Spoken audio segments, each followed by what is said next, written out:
pals, I'm here today to recommend you 10 books to read if you enjoy Sally Rooney's books. I know she's a super popular author. I really enjoyed all 3 of her novels and I'm looking forward to whatever else she brings out. And these 10 books, when I was reading them, or even the blurb, made me think, oh, this might be a Sally Rooney type book, or some of these books are more unexpected like Sally Rooney's books. And I guess what I mean by that is, some of them feel like her writing style, which I find quite difficult to describe. I find her writing style really pulls me through. I pretty much, I think with most of her novels, have read them in one sitting, and I just find them super compulsive. And they have an element to me of, like, remind me of the sort of books I read when I was about 15, 16, but for an adult reader. And I think that's because there's a lot of sort of drama to do with sometimes friendships, but mostly intimate relationships, but around these people who are older and trying to like deal with adult life and all the things that come with that. So yeah, I really enjoy her novels, and like I said, all of these books are similar in some ways. So I'm going to go with these first 2 that I think most people will think of when they think of books like Sally Rooney novels. And the first one is by another Irish author, and that is Exciting Times by Naoise Dolan. Again, this is a super compulsive read. I think I read this one in one sitting. This is about a young woman, I think she's 22, and she moves to Hong Kong to teach English.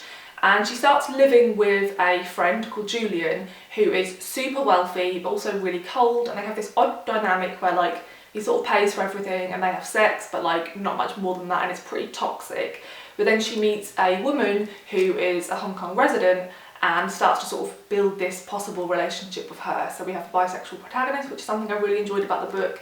And this book is just a super interesting commentary, both on, you know, one of those awkward relationships where Ava sort of benefits financially and she lives a very different life in Hong Kong than she would if Julian wasn't paying for a lot of things. So she feels like she has to sort of thank him for that and she owes him for that. But on the other hand, the sort of relationship he's asking her to have is clearly pretty messed up. And also there's a lot of commentary here on language and on class, particularly because she's teaching English to these Hong Kong residents, but she has to teach them proper English, so she can't teach them in her own accent because that wouldn't be classed as like the Queen's English. And I thought that was a really interesting discussion about class, the sort of language we carry to other countries, so definitely recommend this one. And the second one everyone's going to be thinking of is Luster by Raven Leilani, and this is a pretty messed up toxic relationship as well, about a sort of mid-20-year-old black woman who starts to have a relationship with a married white man. He says that his wife is aware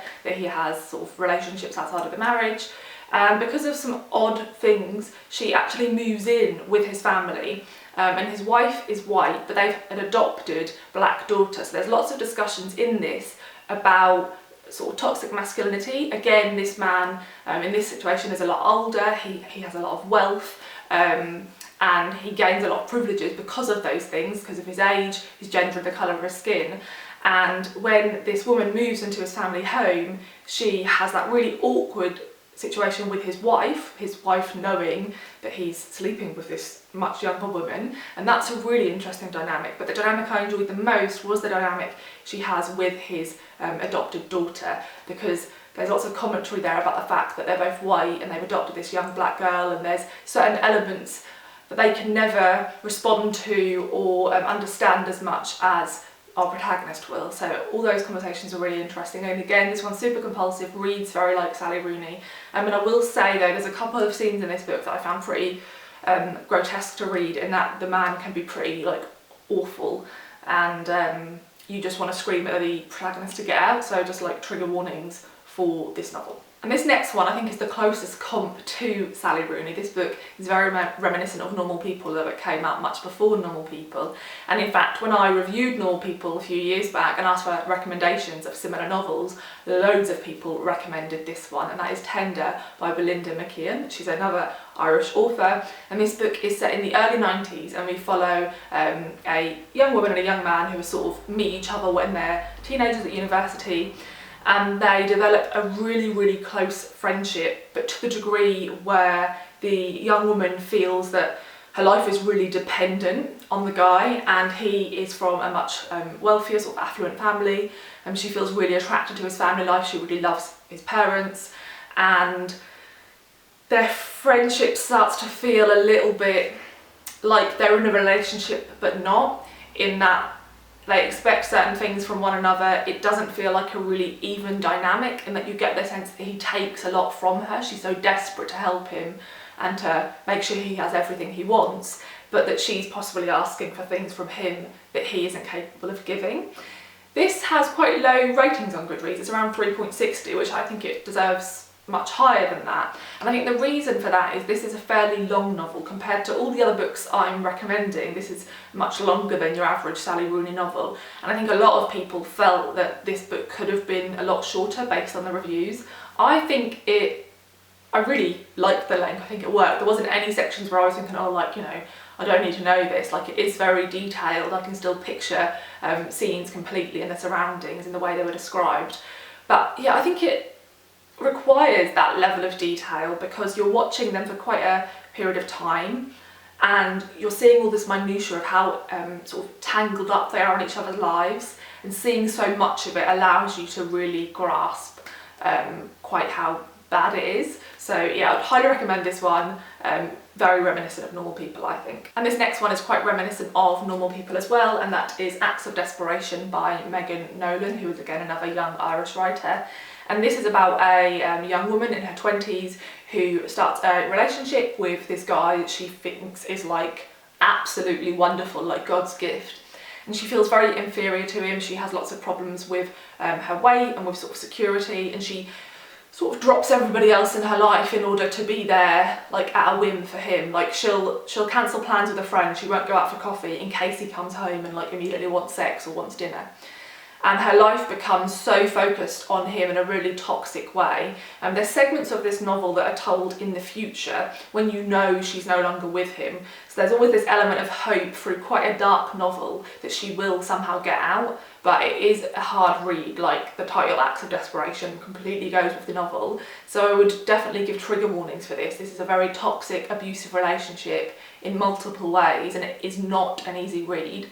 But I found it really compulsive, and I found it really true to what these sort of relationships must be like.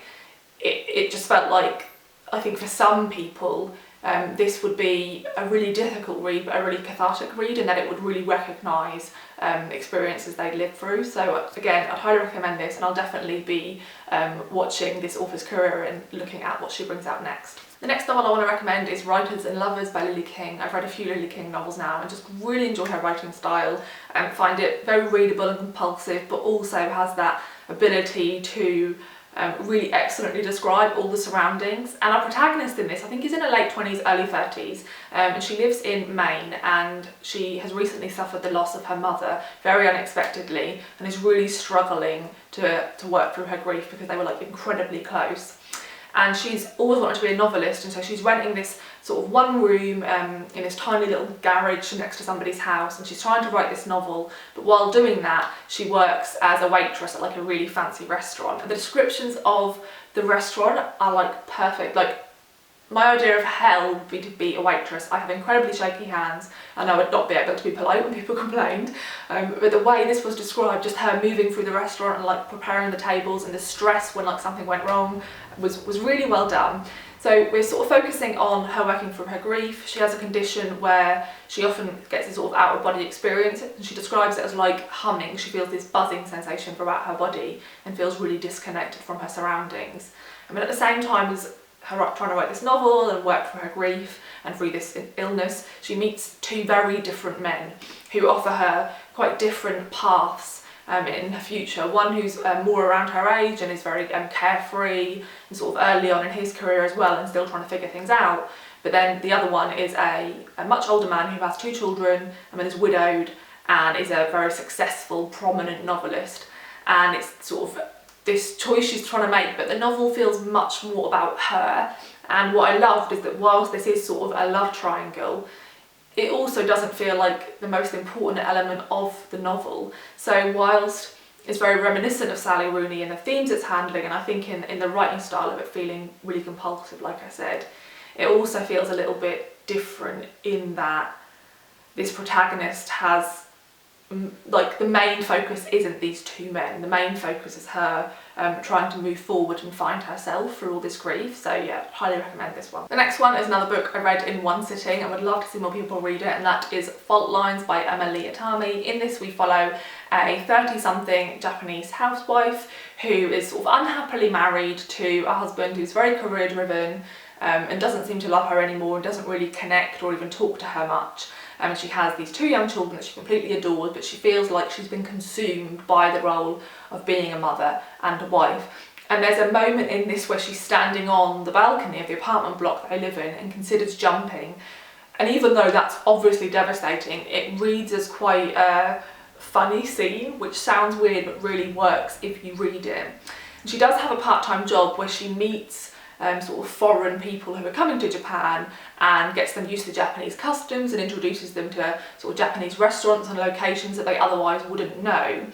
And in doing that, you get beautiful descriptions of Tokyo. Tokyo as we as tourists imagine it, this bustling, buzzing, really sort of tech advanced city, but also these much quieter side streets and that still hold the history of Japan, and they get really pushed up against one another brilliantly.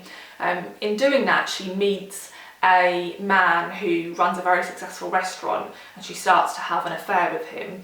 And this novel is really about the choice she makes between being a mother and a wife or being with this man, because she feels like she can't have both. She feels like both of those things aren't possible in the Japanese culture. I just really love this. In particular, I actually love the scenes with her children. I find young children really funny, like the things kids say crack me up, and there's lots of brilliant scenes in this, and I also found this really tender and unexpected at the end and made me shed a tear, so I would definitely recommend this one. And the next one I'm going to recommend is A Room Called Earth by Madeleine. This has one of my favourite book covers of all time. And this one feels like a little bit of an outlier, but I will explain why I think it still works. Number one, I read it in one sitting, super compulsive, that sort of writing style where it's really brilliant, but you can also just speed through it. The premise of this is we're following a woman who I think's in her sort of early 30s, who is on the autistic spectrum, as the author is, and she's getting ready to go to a house party, which she doesn't know anyone, and you follow her for around 36 hours while she gets ready to go to the party, goes to the party, and then sort of meets someone there, and you follow their interaction in the final sort of third of the novel.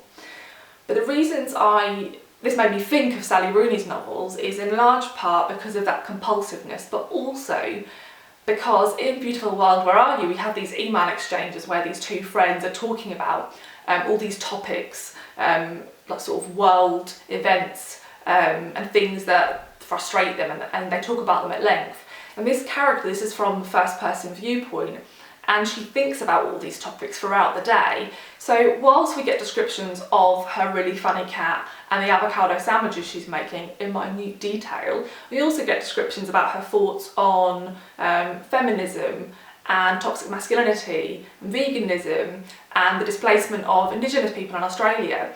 And they're all just sort of woven in. And then when she's at this house party, we get this scene of her observing these people and thinking how certain parts of human interaction, while socially accepted, are really odd. And I found all that deeply fascinating, and also reminded me of how we feel about the characters in Normal People, how both of them feel at the edge of society, and whilst come across as like functioning adults in their own mind, feel like they're constantly grasping to try and feel normal. So it really reminded me of Sally Rooney's novels in that way, and I absolutely love this. I mean, you can see all the tabs I have. I would reread this in a heartbeat. And the next one, also vying for position of the best cover of all time, is The Subtweet by Vivek Shraya. I really love this book. I listened to this on audio in one sitting and just couldn't stop listening, but I definitely want to reread this one because it was just super compulsive. The premise of this is that we follow Neela, who is a musician, but she's not really been that famous in her career. She writes and produces her own music, and it's quite different to what's sort of popular, but she just carried on and has this sort of career that she likes. And then a woman called Rukmini, who is sort of a YouTube sensation and does covers on YouTube, covers one of Neela's songs, and it throws them both to fame because the cover of that song is really popular. And in that happening, they meet one another and they become fast friends incredibly quickly. They have this sort of innate kinship with one another, and watching these two women sort of fall in love as friends I found really beautiful and really comforting. But then what happens is there is a subtweet that one of them makes about the other, sort of, and it's sort of misinterpreted, and you watch the fallout from there. This is just brilliant. This is commenting on so many things. The idea of having a field at which you aspire to be successful in, but the idea of that success meaning sometimes you have to sell yourself out. The idea that women can both build one another up but also tear one another down. Looking at friendships that are developed really quickly and the fractures that can also develop pretty quickly in them. Just, yeah, so many things this novel examines in quite a short space of time, but it does them all really, really well. And yeah, this really reminds me of you know, the friendships we see in both Conversations with Friends and Beautiful World, Where Are You? And those moments where they're like in the bedroom having a chat and you're hearing all this sort of dialogue, witty dialogue back and forth, and you just feel like you can entirely picture these people and sort of see their friendship, and I really felt that with this novel. And then I have a more recent release, and that is Fiona and Jane by Chen Ho. This is a interconnected collection of short stories that to me edges closer to a novel, but I think for a lot of people edges closer to a short story collection. So this is a collection of stories about Fiona and Jane. One of them has their stories in first person perspective and the other one has their stories in third person perspective. They've been friends since they were very young girls, about 6 years old, and they're both Taiwanese American. One of them grew up in the US and one of them moved over to the US when she was very young, and they formed this friendship in primary school. And you follow their life, but in non-chronological order. So you get stories at the start about them being in their 20s, and then later on you get stories about them being sort of 6 years old. I really like that. I really enjoy novels being in non-chronological order because I think sometimes it allows information to be withheld that lets you then consider things you'd previously read in a different mindset. And I think that works really well in this novel. The reason this reminds me of Sally Rooney's books is because this has those familiar beats of, you know, there's a lot of sections where they're teenagers and they're going out on these nights out and drinking and making friends. There's a few sort of messy relationships throughout the years of their friendship. There's also some quite fraught moments in their friendship and moments where they become quite distant from one another and then for reasons reconnect. And I felt like this reminded me of Sally Rooney's novels, but also goes beyond them in that we see the characters get a bit older than we do in Sally Rooney's novels, which is something I really appreciated. The last one I'm going to recommend is probably one of the least well known of all of these novels, and that is Friends and Dark Shapes by Kavita Bedford. This is another Australian debut novel, and I really enjoyed this one. I'm going to read you a bit of the blurb because I feel like this book deals with a lot of topics and I feel like I'll miss some and also not be very good at explaining it. So it says, a group of housemates in Sydney's inner city contend with gentrification, divisive politics, stalled careers, their own complicated privilege as second generation Australians, and the evolving world of dating in this moving, funny and stylish debut novel. The nameless narrator of this story has recently lost her father and now her existence is split in two. She conjures the past in which he was alive and yet lives in the present where he is not. To others she appears to have it all together, but the grief she still feels creates an insurmountable barrier between herself and others, between the life she had and the one she leads. And this again is quite a disjointed novel. In some ways it can feel like a collection of short stories.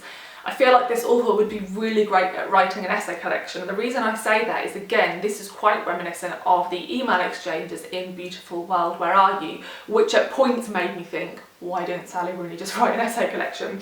I think it's done better in Friends and Dark Places. I think those themes seem more relevant to the character's life because they're not in email exchanges. You're just watching her move through her day, and certain things she experiences makes her sort of dwell on different topics.